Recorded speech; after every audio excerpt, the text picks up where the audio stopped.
लो सज्जनों ते मित्रों, फैसलाबाद दी पुलिस ने अपनी अदालत रोड दे उत्ते ही ला लई है।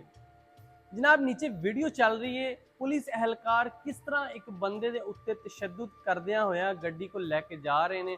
और जनाब उस तो बाद जिहड़े SHO सफदर साहब ने वो जनाब बंदे नूं किस तरह धक्के मारदे पे ने। जाती दुश्मनी है, कोई अनाथ का मसला है, या फिर कोई अपनी जी अफसरशाही मतलब पुलिस है, पंजाब पुलिस है, इस वास्ते अपनी सीधी सीधी अदालत रोड के उत्ते लगा रहे हैं।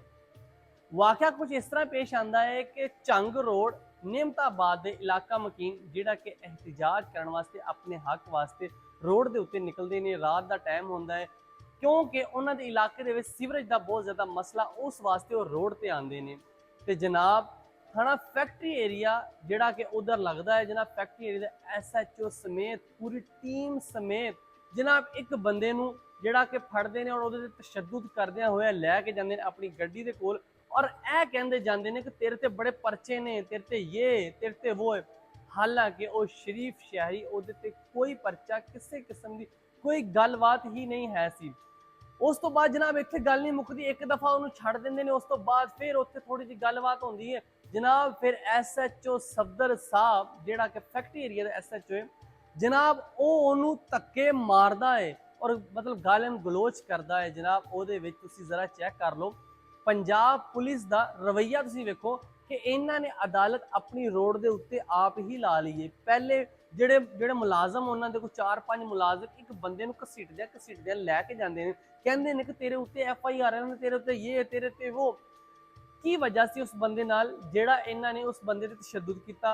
SHO ਸਾਹਿਬ ਨੇ ਉਹਨੂੰ ਧੱਕੇ ਮਾਰੇ, ਗਾਲਾਂ ਕੱਢੀਆਂ। ਵੀਡੀਓ ਦੇ ਵਿੱਚ ਤੁਸੀਂ ਦੇਖ ਸਕਦੇ ਜੇ, ਨੀਚੇ ਵੀਡੀਓ ਚੱਲ ਰਹੀ ਹੈ ਤੇ ਤੁਸੀਂ ਵੇਖ ਸਕਦੇ ਜੇ ਕਿ SHO ਸਫਦਰ ਸਾਹਿਬ ਕਿਸ ਤਰ੍ਹਾਂ ਉਸ ਬੰਦੇ ਤੇ ਤਸ਼ੱਦੁਦ ਕਰ ਰਹੇ ਨੇ ਔਰ ਜਿਹੜੇ ਉਹਦੇ ਬਾਕੀ ਸਿਪਾਹੀ ਕਿੱਦਾਂ ਤਸ਼ੱਦੁਦ ਕਰ ਰਹੇ ਨੇ।